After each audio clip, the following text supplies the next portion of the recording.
دیکھو علی، سفر کا مہینہ شروع ہو گیا ہے۔ اس مہینے کے اندر کوئی بھی نیا کام شروع نہیں کرنا۔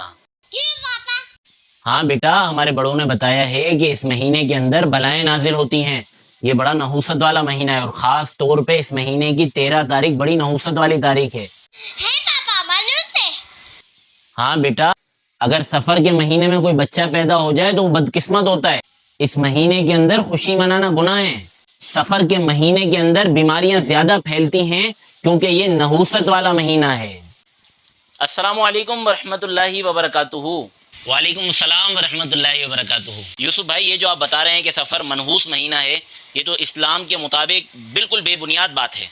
سفر کا مہینہ منحوس نہیں، ہر مہینہ، ہر سال، ہر تاریخ، ہر دن اللہ کا بنایا ہوا ہے۔ بلکہ ہمارا دین تو بتاتا ہے کہ کوئی بھی مہینہ یا کوئی بھی دن منحوس نہیں ہوتا۔ اصل نحوست تو ہمارے گناہوں میں ہے۔ کسی نیک کام، شادی یا بلاؤں کے نزول کا سبب سفر کو سمجھنا یہ گمراہی ہے۔ اور آپ کہہ رہے ہیں کہ اس مہینے میں شادی نہیں کی جا سکتی۔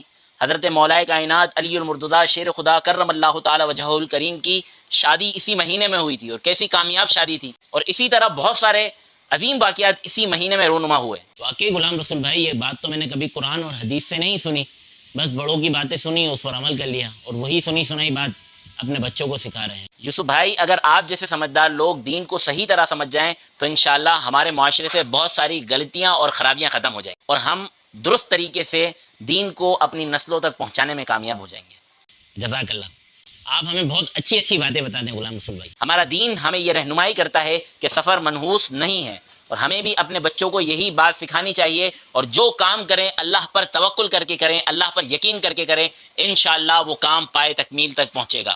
اگر یہ ویڈیو پسند آئی تو لائک کریں، سبسکرائب کریں، اور دوستوں کے ساتھ شیئر کرنا نہ بھولیں۔